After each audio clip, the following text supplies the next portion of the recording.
I think it's 7:02. We can get started. Okay, sounds good, Victor. Okay. Yeah. Oh, so dear families, dear colleagues, a very warm welcome to tonight's talk. But just before we start, as is our tradition with many of our meetings, we will start with a short fast. Imbue thyself with the power of imagination. Have courage for the truth. Sharpen thy feeling for responsibility also. Thank you so much for attending our talk tonight.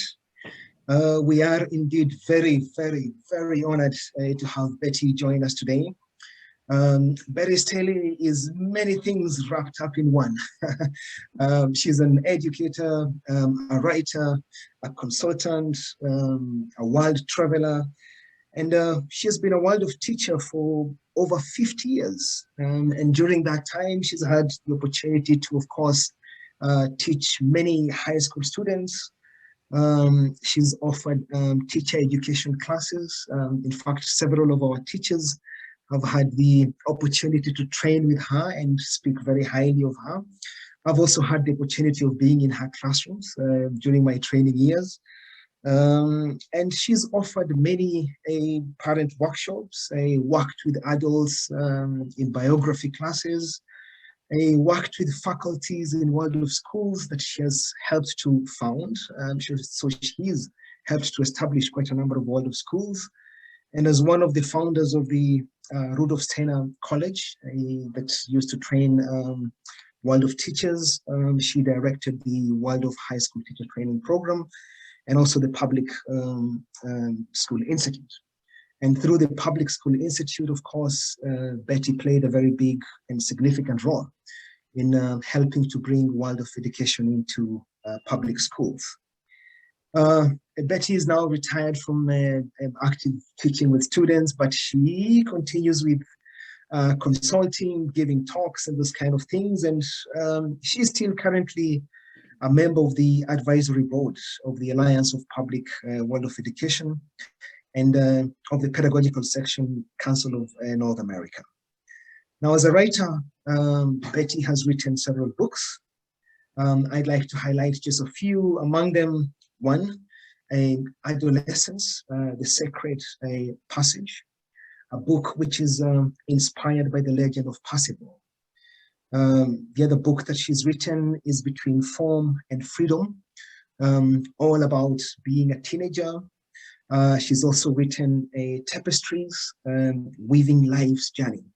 And this is a book that helps adults to recognize patterns in their lives and to see how those patterns influence who they are.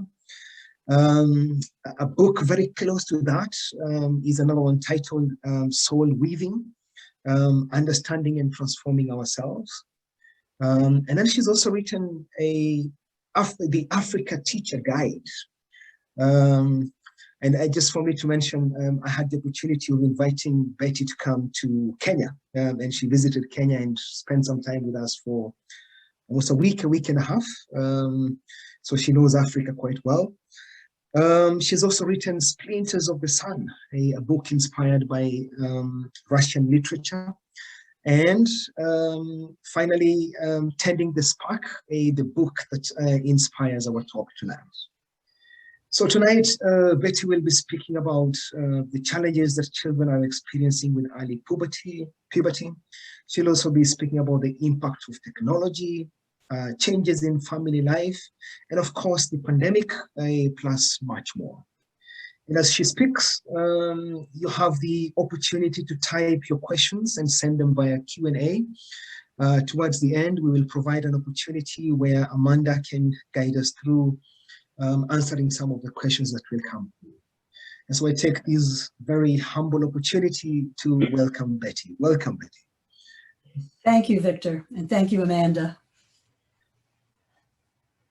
Dear parents and colleagues, so in 2019, I published the book Tending the Spark, Lighting the Future for Middle School Students. Why? So the book grew out of my observations of changes in children over the last decades.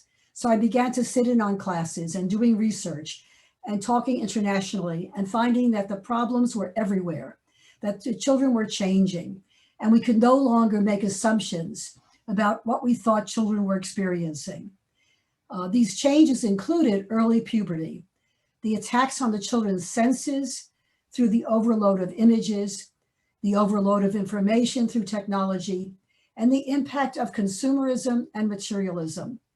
These changes also impacted the parents' lives, and parenting styles have changed. And teachers all over the Western world have spoken repeatedly over the last 20, 25 years about children's lack of resilience, tiredness, and inability to carry out their schoolwork as previous generations had. And this is now beginning to also be experienced outside the Western world in other parts of the world, other continents. So we're dealing with a world situation. And of course, now we have the pandemic, which is a world situation, and we're all in it together. And so it becomes very, very important that we understand what is happening and what we can do about it. Now, since I wrote the book, these changes have continued to increase and intensify until we are now facing an acute and constant increase in childhood mental illness, reflected in hospitalizations, increase in ADHD, teenage depression and anxiety, and increasing suicide rates among children 10 to 14. This is astounding. The question is, why is this happening? And what can we parents and educators do about it? In this talk, I will be focusing mostly on what's happening with children between 10, 11 to 15, because in the amount of time we have, I think we can touch on that. This is a very, very serious subject, and we could actually talk about the changes that are happening to children in kindergarten and first and second grade as well. That's another talk, and other people can chime in on that. There are two nodal points I'd like you to consider for tonight's talk. One is 11, 12 years of age, and the other is 16. And that's the focus where we're going to be tonight. So let's look at children around 11, 12. They're sixth graders in general. And in many ways, sixth grade is the end of childhood and the beginning of the individual experience. You could say the birth pangs of the developing of the individuality. Now, many things are happening. A significant change is occurring in their thinking, because now they're able to look out at the world and experience it in a different kind of thinking, what we call cause and effect thinking. They can see something and they can try to figure out, how did that happen? They're becoming more objective about what they see, and they're also becoming more critical of the outside world. As they start to gain distance from the people around them, they start to approach the people and also things as targets to aim at. There's this separation between themselves and others, and they feel it, and you'll notice it in their language. They love to take on arguments. They love to argue for the sake of it. You know, you said something, they'll say, you said such and such, I don't think so. And they're gaining these logical skills, and they need to practice. They need to hone their experience. So they're using it on whoever is around in any arena that they are in. So they challenge their teachers, they challenge their parents, and they challenge their friends. They're interested in the facts of the world around them. And how do they do that? Mostly they do it through speech. They begin to feel the power in their speech, and they start to use it to become masterful, to feel that powerful energy that's going through them. Now, when they have this feeling of powerful speech, they don't have a lot of boundaries. And so they need to know what the rules are. How will you allow yourself to be spoken to? This is a big change that's happening in many families, where youngsters do not differentiate between grandparents, their own parents, their friends. They tend to use the same language, no matter who they are. And that's a big change that's happened in society. Now, of course, when they meet rules, they don't like them, but they need to understand the consequences. And that takes a lot of presence on the part of parents to establish that difference. This is how you'll talk to your grandmother. This is how you'll talk to me. And not allow ourselves to be misused. Because actually what's happening is we are setting a model of self-respect when we allow youngsters to misuse us. And it's very helpful to have humor in situations like this because tension builds up and the humor tends to let the tension relax. But we have to know as adults, do we respect ourselves enough to require a certain kind of language spoken to us? And you'll find that if you insist on it and work with it, that youngsters will do it, but they will go as far as they can go because that's their job. Their job is to test us. And therefore, it's as if their speech is like a sword, and they're going into everything with that sword. And we have to know when to say enough, enough. Now, if we're not clear with sixth graders, they will lose respect for us right away. They are not interested in a soft, sentimental approach. And a teacher or parent who is like that will get torn apart or mocked because that is not what they need. They need to come up against boundaries. And then, the adult needs to know when to move the boundaries a little bit, but boundaries nonetheless. All right. And so now what's happening? What is happening with children around 11, 12? First of all, it's a remarkable experience that they're going through. They're unconscious, of course, about it. But let's go back a minute to birth. When a child is born, there are hundreds of millions of neurons, brain cells, that are flooding in. And it's these brain cells that allow learning. And every few years, there's another explosion of brain cells. And there are these small explosions, and they make possible new learning. And around 11, 12, this is a very large explosion. The biggest will come around 16. So we have that. Now, at the same time as we have all these millions of new neurons, we have something else that's happening around 11, 12. It's called pruning or myelination. What that means is that there are certain pathways in the brain that have not been used a lot, and those will basically disappear. If you've heard the expression, use it or lose it. So for example, if the children have been playing a musical instrument over time, they've repeatedly played it, that will stay. But maybe they've only had it once in a while, that will disappear. When you experience it, I always think about a gardener who goes out to garden, and at first they're digging in the first garden on that property, full of stones. All right, then they go and they double dig in the same spot. It's much easier. That's a little bit like what's happening with the synapses in the brain, in the nervous system. That when things are repeated, it becomes easier and easier for the messages to go quickly electrically. And so we want to repeat and repeat. And one of the beauties of Waldorf education is the repetitive music, the repetitive singing, the poetry, all these movement, all these experiences are there. The children have them deep inside. They will not lose them. And that's very important for us to appreciate about Waldorf education. Now, the explosion of the brain cells and the pruning of them is a very, very significant experience. But what is needed is time for the brain to integrate these new experiences. When we rush and push things through and don't recognize it, then the child does not integrate and they don't get the benefit of it. And so the most important gift for the child is time. And the best, of course, is 4 years between 11, 12, and 16. That would be best. That's not the situation today, as I'll speak about a little bit more in a few minutes. Now, what are our children like in sixth grade? What's real life with sixth graders? Many of you have experienced them, or seventh grade or eighth grade. I personally have found that seventh grade is the most unstable of the three. Sixth, some of the children are still young. Eighth grade, they're starting to settle down. And seventh grade seems to be where they are most unstable now and most chaotic. So how does it come about in everyday life? Well, we talk to them and we think they've heard us, but they haven't. We think they're not listening on purpose, but that's not true. They only have half of their brain capacity at this point. They're irrational. There are so many misunderstandings. You think you gave instructions, they didn't get it. They can't differentiate.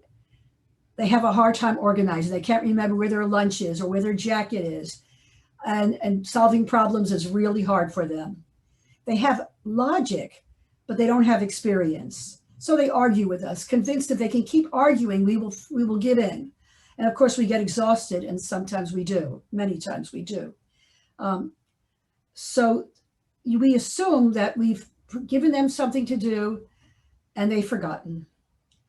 And over again, they have this experience. Nobody understands me. And the parent feels, I don't know what else to do. I keep telling him what to do, and he doesn't do it. It's not conscious. They're not doing it deliberately. They really don't have the process in hand yet. They really don't have it. Now, what happens to the children as they have this experience over and over again? It's a very normal experience. They're overwhelmed. They're overwhelmed.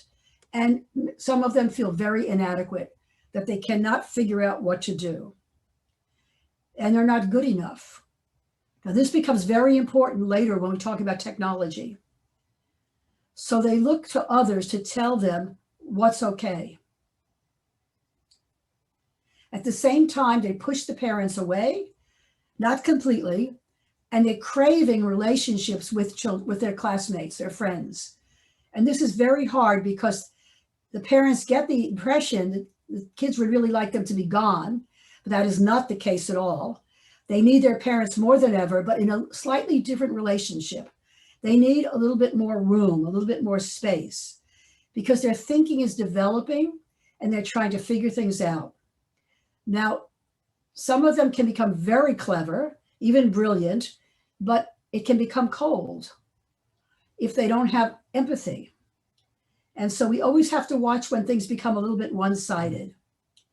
Another thing that happens during this time is that they have very unconscious attitudes that they have taken in from their childhood, from family members, and from school, from wherever that's come in.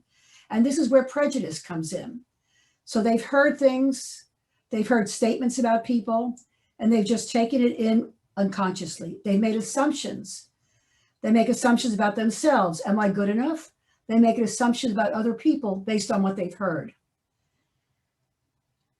These kind of assumptions, whether it's about themselves or about others, leaves them feeling inadequate. And it also limits their understanding of other people because they judge them. And one of the most important things that can come out of education and a conscious family life is new perspectives. So to challenge these old perspectives.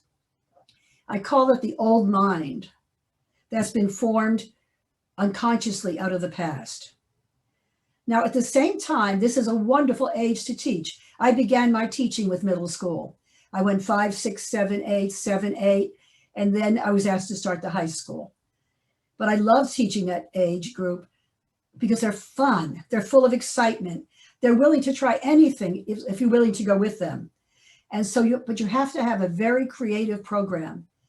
You have to be able to offer things to the middle school that you might not have done earlier because you weren't aware of it or because the school didn't have a middle school.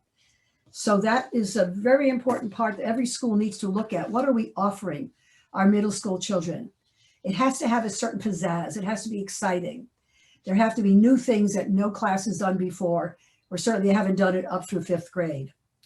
Now, all of this that I'm describing is normal, and it would be normal, except certain things have happened. Let's hold off still on what's happened. But let's think about, what do the children need? Clearly, they need defined boundaries. And I know parents don't always like to hear that, because setting up a clear, defined boundary means you have to put yourself there, you have to be willing to take their guff, and you have to hold firm, and you have to know how much give. So they need clearly defined boundaries. They need supportive relationships. They need new perspectives. And they need emotionally available parents. And dear parents, that is very difficult today, even before the pandemic. Parents are so stressed. There's so much going on in our society, in our jobs, in our family situations, that it's very hard to be emotionally available to our children. You know, how many parents have time right before a child goes to bed to sit with them for a few minutes and decompress their day? It depends on how many other children are in the class or in the family, or whether you're working, even on a Zoom at night. So it's not easy. It's not easy. What is towering over this whole period of middle school is it's the time of developing character. What is character? It has to do with values. It has to do with what we want to take into the future. What is important? What are the ideals? So the middle school years are essential for developing character. And I'll talk more about that later too. So the 6th grade Waldorf curriculum acknowledges and serves this change in physical, psychological, and cognitive change. And I wanted to point out particularly the physics curriculum because it's the first time that they're having in their view of science, not descriptions, but actually experiments and demonstrations, and that they are involved in it. And they are observing something, they are noting the changes, and then they come to their own conclusion. They don't start with a hypothesis, because you know what happens in schools when you give the hypothesis, the children try to fit in the data to meet the hypothesis. We do not give the hypothesis to begin. They come up with that as a conclusion.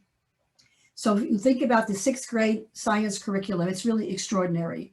I got to teach it twice, and it's not easy, but it's a lot of fun. You've got light and color, so optics. I remember that we built a kaleidoscope. You had heat and cold, where they can learn about all the different kinds of heat that comes into a building. You have electricity and magnetism. You have acoustics, the whole development of how sound travels. Very, very interesting. And so all of these are experiences in which the child is working with cause and effect. And this is especially in music, which they've been doing unconsciously, learning about music through imitation. But now when they're learning about the laws of music and the laws of sound and what is dissonance and so on, that's all part of something they can demonstrate physically. So that becomes very important. In the geometric drawing of the 6th grade, they are very precise. So up until 6th grade, they've been doing what we call eye approximation drawing of the geometry. But in the 6th grade, they get the tools, they get the compass, and they get the, basically the compass, they begin to draw all these circles and then learning how to divide the circle and then divide the divide and come up with 12 points in the circle and 24. My class did an enormous 4x4 plywood frame, and we did, I think it was 144 nails we put in, and then we had threads and we made geometric figures that way. But they have to be precise or the whole thing doesn't work. And this is a wonderful, wonderful experience for them because there's nothing emotional about it. It's clear, factual experience. And that's something they love.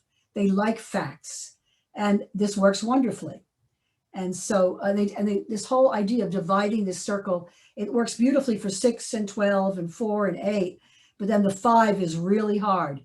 But when you do the 5, you come up with all these interesting natural objects. So every division results in a flower or a shell. It's remarkable. Geometric drawing is just remarkable. So the 6th graders are introduced to it. So it's precise science, and it opens up to the beauty of the natural world. I mean, what could be more wonderful? And they love to color in the different ways, and each one does it differently. So the 6th grade curriculum, and I could go much further, I'll say a few words about the humanities. So they are really coming outside themselves now. They're reaching out into the world. And so where are they? They're usually learning about Rome. And what is it about Rome? The Romans were the masters of the earth, and they built the best roads in the world. And they also conquered other tribes, and their might makes right. Rome didn't start out that way. Rome started out with idealism, with kings, and over time, they became one-sided and very powerful. And they had conflicts, of course, and they had situations between the upper classes and the lower class. And this is very important to the children to learn about this and how there's a kind of evolution.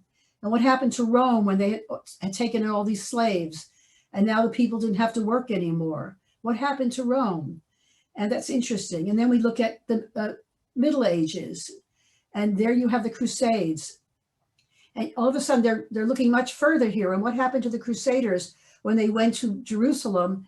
And there they came and they met Muslims and Jews, and they discovered that Christians weren't the only ones that had important ideas. And they came back and they brought many of the things they learned there back to Europe. And so it's this wake up. There are other perspectives, very, very important. And so you get the building of the Gothic cathedrals, and there's a whole new way of looking at how architecture can relate to your soul. They also can, through literature, learn about the need for chivalry, and then how the monasteries really saved Europe because the monks copied the old manuscripts when it was too dangerous for people to go on the roads. And so writing was saved. And so all of a sudden their perspectives are changing because people are changing and people are having new perspectives. There were things going on in Africa while the Europeans were struggling to just bathe and keep themselves clean. There were kingdoms in Africa, and there were Muslims who were absolutely clean, and their whole way of handling things was very, very different. Wow, that's really interesting. Last year I was working with a 7th grade teacher in another Waldorf school, and she was teaching Africa using my book on Africa. And her students said, why didn't we know about these things before? Well, they were getting it in 7th grade. So in one way, we could say that the 6th graders have this power, and they have this sort of might of the Roman, but at the same time, they're having to expand their perspectives, as you could say the Crusaders had to do. So we go on into 7th and 8th grade with the curriculum, and we could spend much time on really seeing how they reach out, they meet different cultures, and they gain respect and awe for people that they may have judged differently. And so each subject awakens a new perspective for what the students are experiencing. And these perspectives nurture the soul of the child, the growing soul of the child. And they, on one hand, this is imagination of how things are, you're describing them. At the same time, there's a depth of connection. Can you connect them perhaps with people from that culture? So it becomes a direct connection. What kind of familiarity can the teacher offer to challenge students' assumptions? So this is all part of the artistry of the Waldorf teacher, because it's really soul education. And now, and of course, the teacher will do different things with different classes, because the Waldorf curriculum is not a formula or a recipe. And you should be able to go from school to school and see differences and see how each school meets its place and how you would do things differently in Santa Cruz than in Kenya, for example. So always the teachers are researchers. And always the question is, what do my children need at this time? All right. So we have these few years between 11 and 16. Well, how is that? What has changed? Well, when puberty occurred at 16, that's around 1900, the average age of puberty was 16. That meant that the youngster had 4 years between this 11, 12 time with all these changes until they reached 16, where there would be this very large explosion again of neurons and the beginning of the development of the prefrontal lobes, which would lead to executive function, which really takes until the mid-20s to finalize. But the brain needs these 4 years between 11, 12, and 16 to stabilize and to be ready to deal with the hormonal changes that used to come around 16. So imagine this, you had puberty at 16 and you had these hormonal changes at 16. And so during those 4 years before that, if we go back 100 years, what was happening? The family was dealing with, or the family, religious instruction, and schools and organizations, such as Boy Scouts and so on, Girl Scouts, all were involved in guiding the children during that time. And each religion had its own way of marking that you're coming of age. And there are certain responsibilities that you will have. And there were rites of passage during this time. And it was all about celebrating the change and giving the young people responsibilities that they would be honored in front of the community. They had to learn what it meant to struggle or succeed until they reached the next level of recognition. So rites of passage were built into society. So there was conscious guidance in character development. What values does the society hold up? How can children of this age gain an understanding and perspective of what kind of society we want to build? And what kind of thinking should the youngsters develop at this time? Now that was in 1900. By about 1920, the average age of puberty was 14. And now that meant there were 2 years between 14 and 16. That the brain needed the 4 years to stabilize. Now it had, so it's not completely stable. And so there's a lot of chaos going on. And now, the year 2000, the average age is 12. Now, this is extremely significant.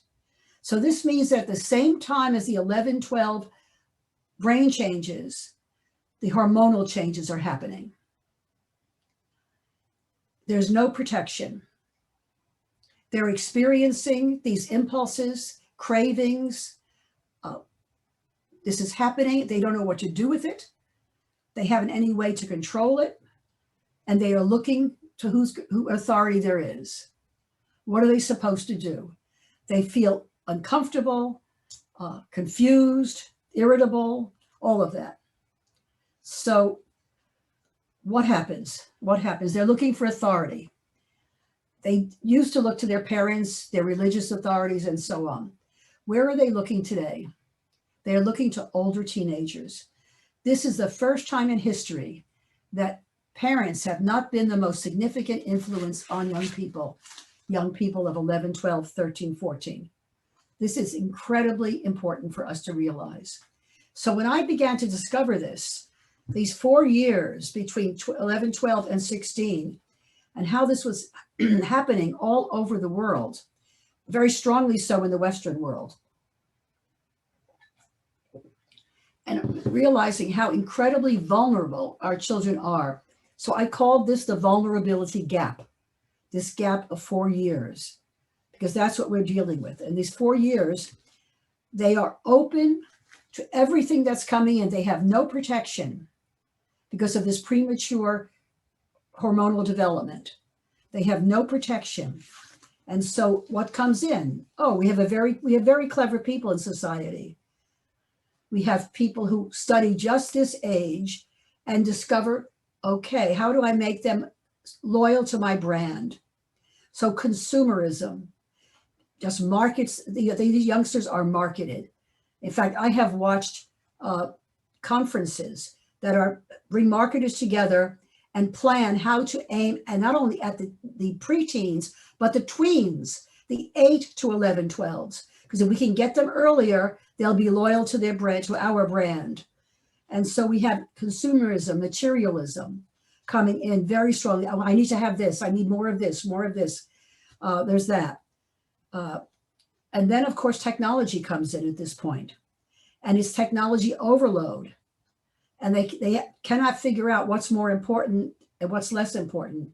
So dangerous influences. Pornography has come in during this time.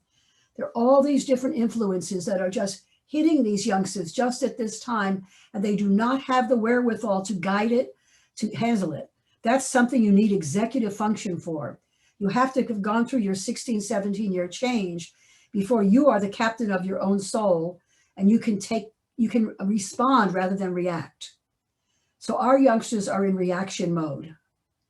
And after 16 or so, they'll start to go into response mode. So this is a very serious question. If the children don't have the authorities to look to around them, they're going to find them through technology because the technology is so seductive. And it's the older teens that either are leading them into social media or they're finding the older teens on YouTube. And in other cases, it's older teens that are leading youngsters into gangs. It's older teens that are leading them into early sexuality. So this is a significant aspect, a change in society, is that older children, we could say, are raising younger children. This has never happened before. Now, what is happening? You know, some of you may remember when television first came in. And that was the first time that there was another voice in the household besides the parents.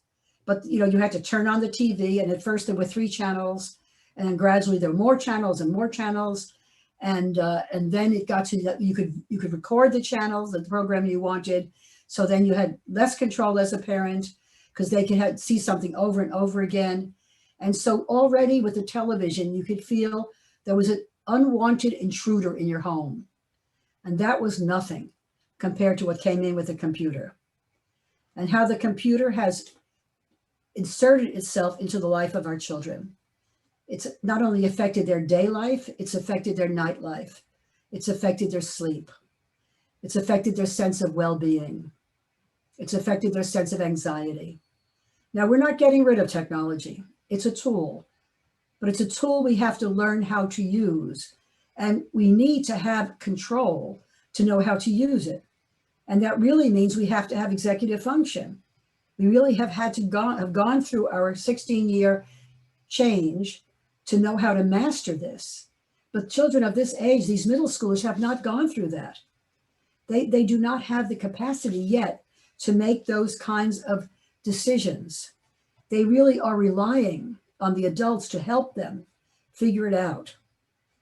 You know, back in 1998, psychologist David Elkind wrote a book called "They Are All Dressed Up and Nowhere to Go," no place to go. Today, they have a place to go. It's a little piece of technology that they have with them all the time. They can go to the mall online. They can reach people they don't know. They can reach their friends. They have a place to go. It's not a healthy place. It's a place that is with them all the time, and it's a battle to put it away. Now, part of the problem is that it's also a battle for us as adults, and we are the role models. And the struggle is as much for us as it is for the youngsters, except we do have the capacity to control it, as hard as it is. So let's think about these years between 11 and 16. About half of the brain is developed. They need time to integrate the brain. And by 15, the majority of the threefold brain has completed its development. And now the only part of the brain that's not developed is the prefrontal lobe.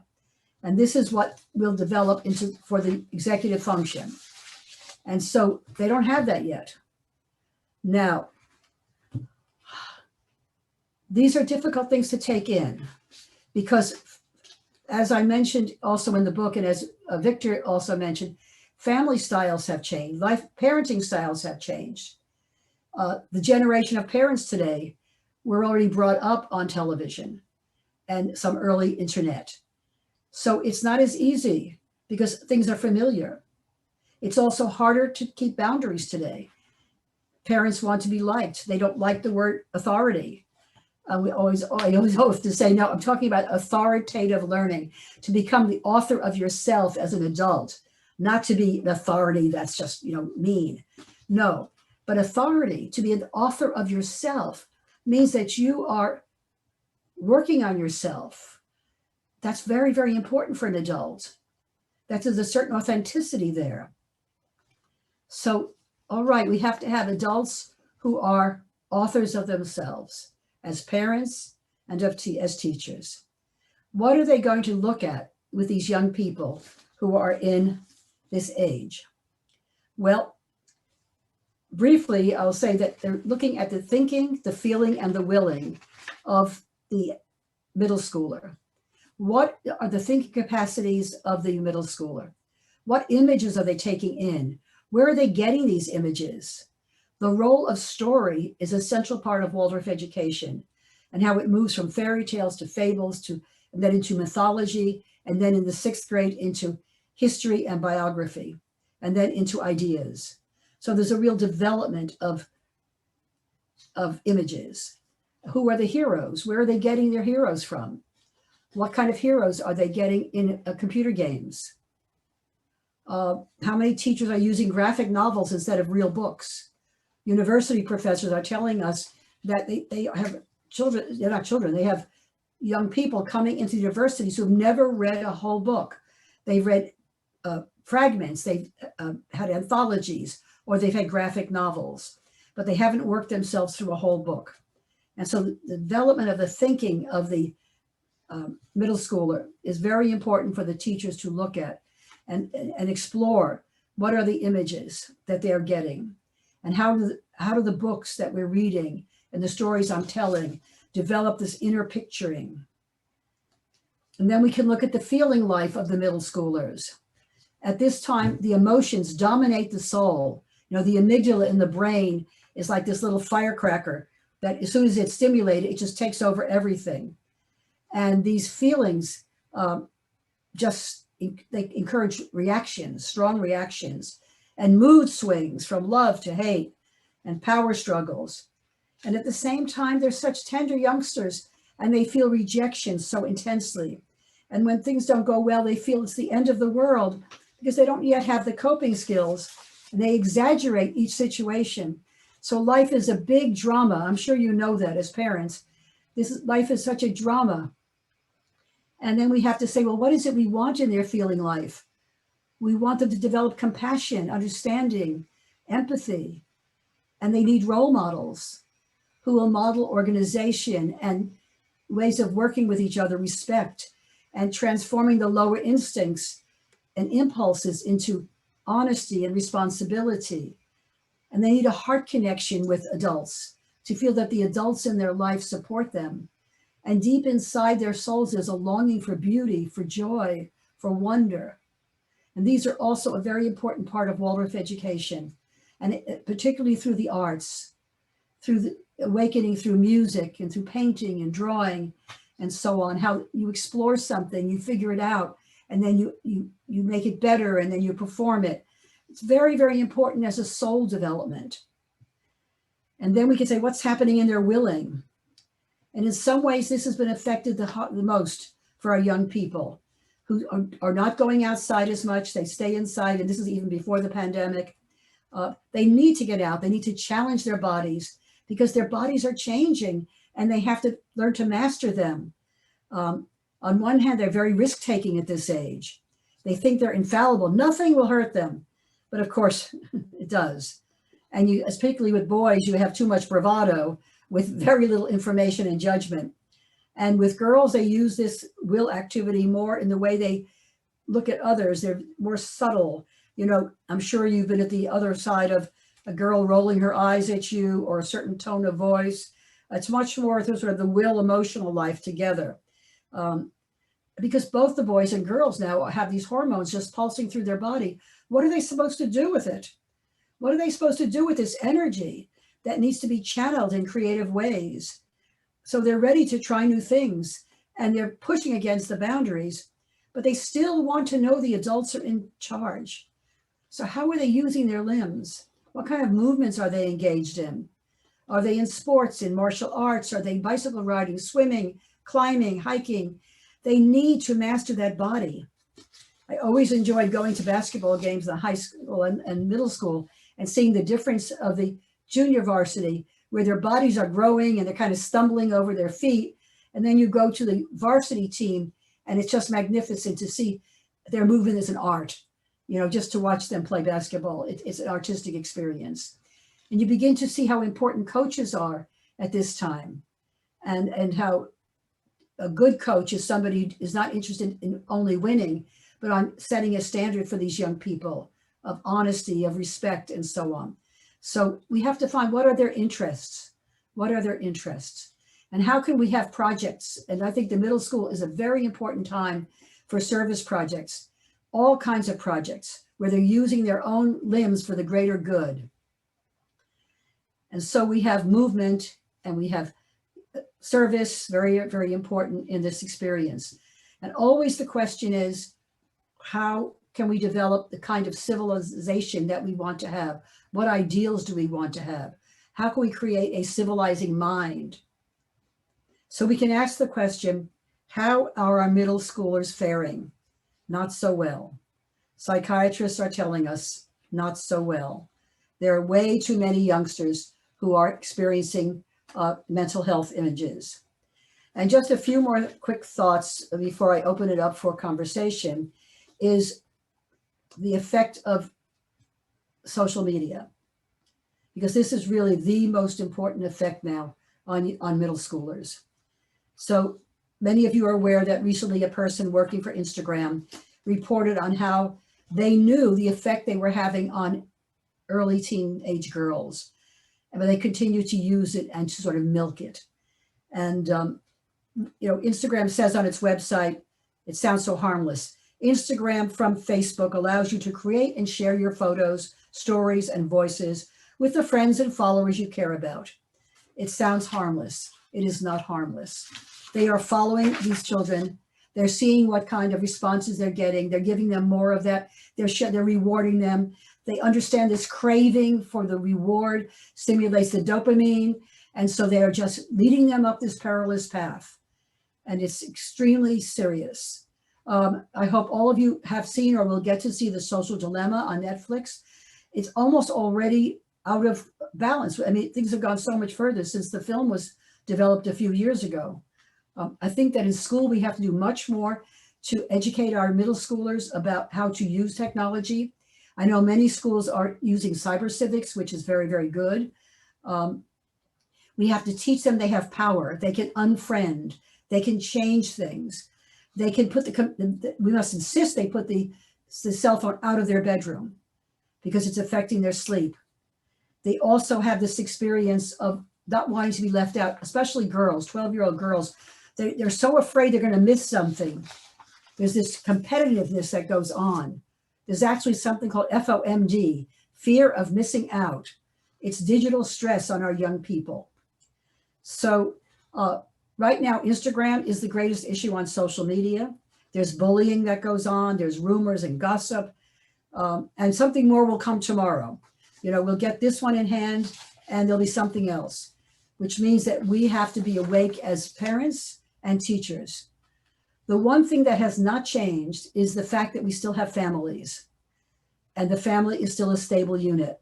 So really what we're going to be talking about, and certainly in the study groups based on my book, is what can families do? And how do we work with our family life? What efforts do we make to be emotionally available, to have clearly defined boundaries, to get rid of the cell phone from the table when we're having dinner? In fact, to have dinner together. That makes an enormous difference. All of the kinds of things we can do as family life. And I want to leave time now for questions, but the phrase I would leave you with is wake up. We have to wake up. The situation has become way too difficult for us to ignore it. So thank you for your attention, and I look forward to the questions. Thank you so much, Betty. Wow, you really covered a lot in those 45 minutes. That was impressive. Running. Yeah. Wonderful. So if anyone has questions, then they can go ahead and type them into the Q&A. Just on the bottom bar, it's the last icon on the right. And it would be great to hear from you.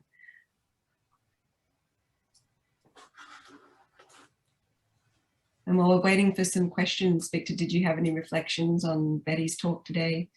So many things popped up for me. Oh, we have a question here from a mom of a 7th grader. Would you say more about your observation on how the pandemic is affecting the children? Yes, absolutely. Thank you for the question. Well, first of all, this question of fear. We're all experiencing fear. We have been in this situation for 2 years now, almost 2 years. And so that youngsters are surrounded by fear. And then what was the next step? The next step was we have to isolate. And so we're in our homes. Then the question is, okay, how are we going to educate? Well, schools have to be closed, or schools have to find a way to be open. And so you have a tremendous variation. I have friends who teach in public school who did not see their children for an entire year. New children came into the class, they had to meet them on Zoom. and so, or it wasn't called Zoom, I think it's another thing. But anyway, some schools were open twice a week, some schools were not, some schools were open a few hours. Every school situation was different. And so the uncertainty was there. There was the fear. There was the question of what do you do if you get a case? Will that close down the whole school? So it's like we were all in this situation. Well, then came vaccines. And so some schools were open more now. So more children went back to school. And then the adult population, of course, has gone into polarization. And the children are aware of all this. You know, there are people who say vaccines are good, vaccines are bad, you know, and so everyone's fighting. And the youngsters are in the middle of all this. It's affecting them. And I don't know how aware we are of that. But this polarization that's worldwide now, it's very, very strong in America and also very strong in Europe, but it's finding its way elsewhere. And our youngsters are also feeling this. But the biggest thing is that they've been isolated, living at home, working at home, doing schoolwork at home, parents working at home. Do you have enough computers? You know, what do you do if you have a second grader and you have a high school student at home and you have a fifth grader or a seventh grader? Family life became so difficult with parents having to also be at home away from work. I mean, every family life has been disrupted. And the isolation, just at this very time for middle schoolers who want to get out there and be with their friends, push their parents away a little bit and be with their friends, that's exactly what they didn't have. Now, very, very creative teachers have worked out wonderful things. I've worked with 6 or 7 schools last year, every 2 weeks. And some of the things they did were so creative. You know, they'd have a baking club. And so maybe the 5th graders in small groups would be baking together at home, but showing it to each other. They even had a dance class in one school that they all danced to music, but they saw each other. So you had to come up with creative ways that they saw each other. Because what's happened, which is a serious thing, is that we've lost almost 2 years of social and emotional development. And I'm hearing from teachers in 9th grade who are saying they are about 7th graders in their development. That's shocking. And that is shocking. And so we have this retardation, you could say, of social emotional skills. And we have to deal with it. This is what's going on. We have to find a way to give them more experiences. We have to make changes in the curriculum. We have to do different things in our schools. So there's more in-person cooperation. They haven't learned how to do this when they've been at home, learning through a screen. So those are just a few things, Amanda. I hope I'm not making people upset, but you know, we have to wake up. We've all been through something very difficult, and it's not over. So we have a question here. You mentioned that the older teen is teaching the 11 to 14-year-olds rather than the families are teaching them because the children are going through puberty early. What about families? Not sure I understand. So just some clarity on that. Say that again, that last sentence. What about families? So the question was, what about families? So I guess, yes. You know, the family not present in that right. Yeah. Well, a lot of families are very stressed, work situations, and so the kids are left basically looking elsewhere. And when they get onto social media, they're being shepherded, you could say, by, quote, older teens. I mean, if you want to figure out how to dress, if you want to figure out how to look, if you want to figure out what weapons to use, I mean, you can go very far. You get on and there's some older teen, not a man or woman, but usually it's an older teen who becomes the model, who's showing you how to do these things. I mean, I just learned the other day that there are YouTubes on cutting, showing you how, yes, the kids can get onto a YouTube thing just on cutting. I mean, there's a world out there that we don't even know about. There's pornography, which is affecting particularly boys in their coming into their puberty and their relationship building in high school, who are finding, I don't want to, it's too much trouble to have a relationship. I'll just use pornography. This is enormous, you know, it's not fun to talk about, but this is reality. Mm-hmm. And, I have most of my grandchildren now, well, I have the youngest one is 17 and the rest are in their 20s. So I have been experiencing, you know, what they have gone through and all my neighbors. it's a hard world for our youngsters, and we have to, this is where schools form strong communities and help so much. So I just, if anyone says to me, why is middle school important to continue in a Waldorf school? That's one of the answers I give, is because they're getting what they need. This is what they need. They're getting community, they're getting emotional development, they're getting intellectual development, which is expanding new perspectives. Incredibly important things are happening in 6th, 7th, and 8th grade. And, which is in the middle of everything else we're going through as a society. At the same time, though, we have to realize the teacher shortage in the country, not just in Waldorf schools. So many teachers are so exhausted, they're saying, thank you, I will retire.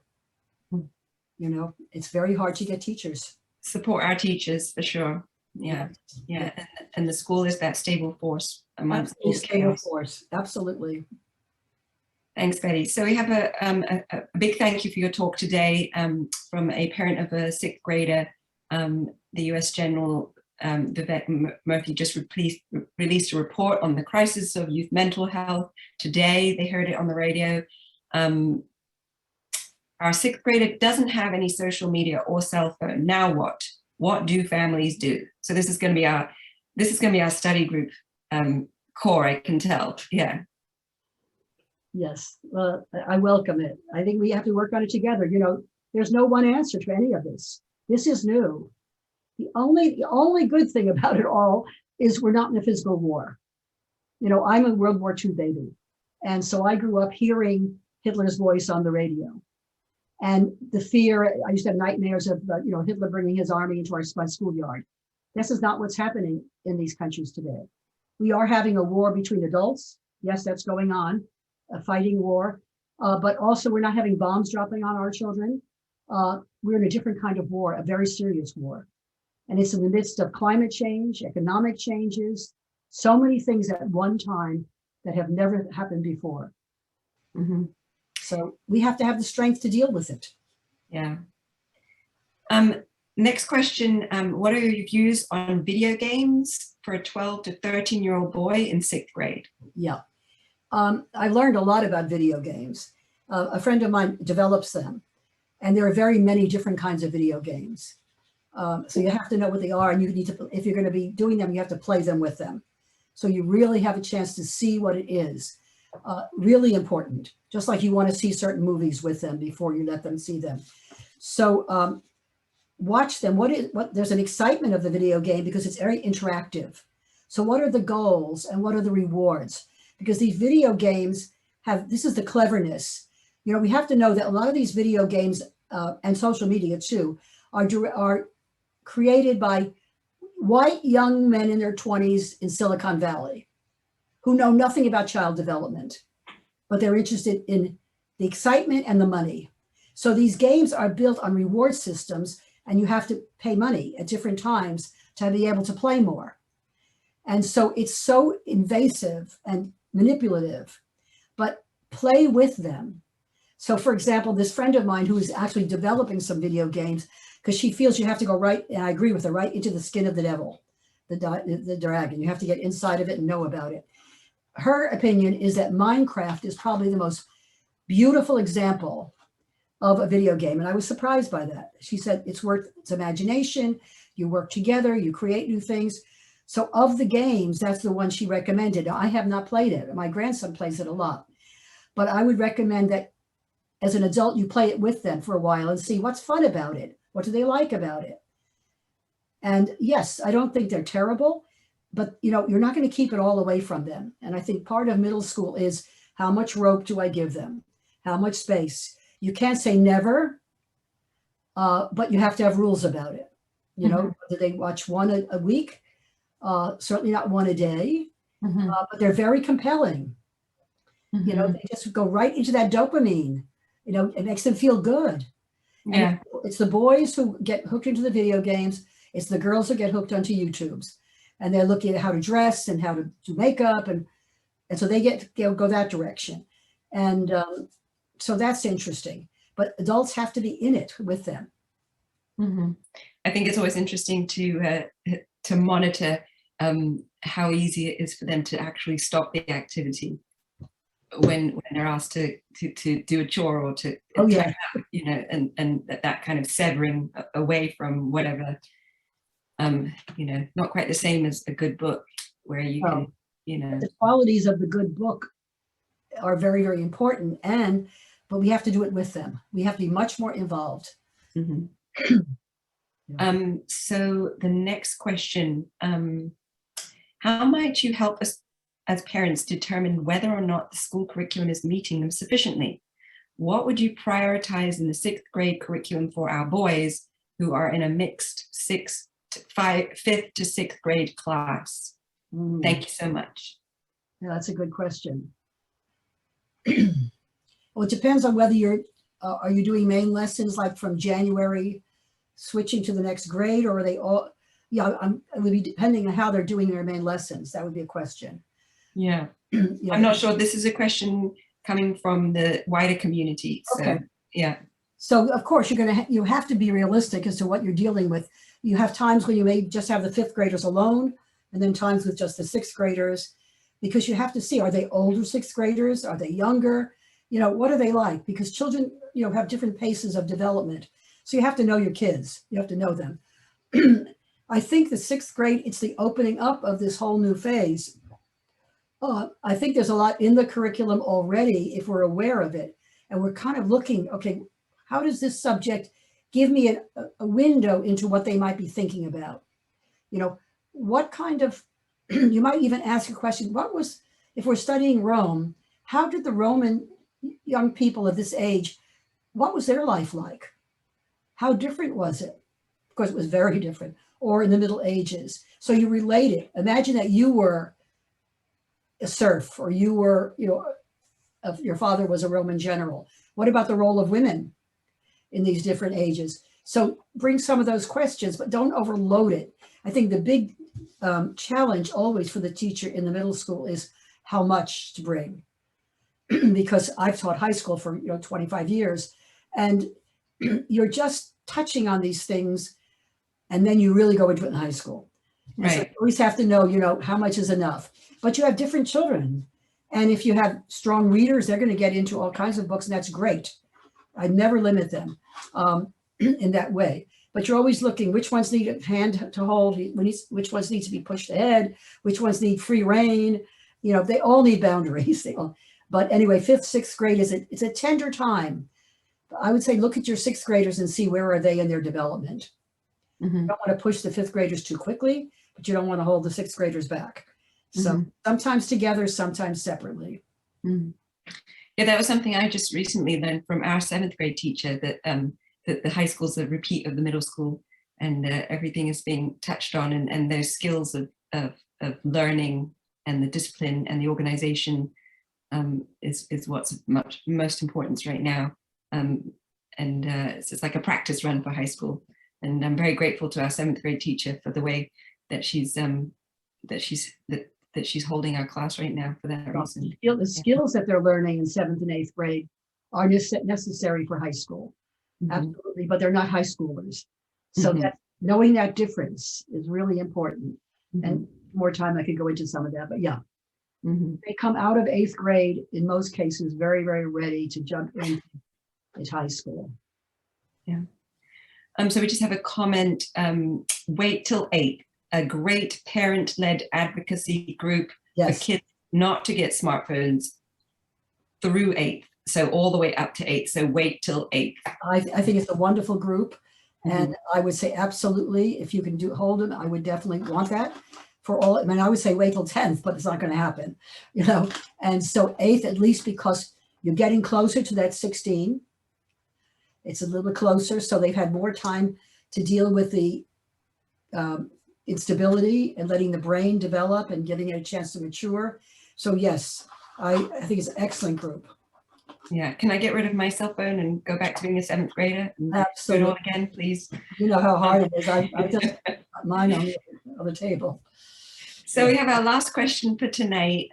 What can be done with a 7th grader who does not like to read, does not want to read? And so before you answer this question, Betty, any further questions that you all have, please make a note, and we hope to, well, we know we'll be back with Betty in some format, in a study group format. So hold on to those questions. So Betty, what can be done with a 7th grader who does not like to read? Read with them. Read with them. You know, have you read some, they read some. You got to find different ways to keep going with it, because it becomes, if they get in the habit of not reading, it's a cop-out, and they are denying themselves a very, very important experience. So some kids listening to a book may help. Not every chapter, you know, you may alternate. Okay, we can listen to this one chapter, this chapter you read. So you have to work with it, and get them involved, and find books that are interesting to them as well. Mm-hmm. Not everything will be, you know, again, it's one of the problems we have as parents today is always wanting them to be happy. And, you know, it's not a matter of they're always being happy. There's things they have to do because you have to be done. And so we have to help them develop that will, yes, to get through it and do it. Yeah. That's what my 4th grader is doing right now, setting his 20-minute timer. But yeah, still holding on to that snuggle time with the book together. Yeah, it's good. Great. And then the last question is, how can we join your study group? Which is what I was going to come to next. There'll be, we're going to hand off to Victor to close the meeting, but just before we do that, if you'd like to join Betty's study group, please email me, or you can fill out the what is it called? There's a questionnaire at the end. Feedback form. Yeah. The feedback form at the end of this webinar. When you sign off, you'll be given just a feedback form, just 3 questions. Just lodge your interest there, or if all else fails, email me. Thank you so much, Betty, and over to you, Victor. Yeah. So thank you, Amanda. Yes, we're going to be having about 3 study sessions with Betty, and we will all be looking together at the book, Tending the Spark. Yeah. So allow me to take this opportunity to thank you so much, Betty, for spending time with us today evening. Thank you so much. I think you've given us so much to chew on within such a short time. So we're very, very grateful for that. And thank you, Amanda, for moderating our questions and finding ways to have them answered in a way that helps us to cover more through questions also. And thank you so much to the parents, families, and colleagues who've been able to join us tonight. We are hoping that as we move towards the future, we'll be able to do more and more of this kind of talks to really be able to engage ourselves in understanding more about world of education and really find ways to work together to create the best environment for our children. So once again, thank you so much, Betty. You're welcome. It's lovely to be with you. Thank you. So as we started, I think we will close with a verse and then we can call it a night. Imbue thyself with the power of imagination. Have courage for the truth. Sharpen thy feeling for responsibility of soul.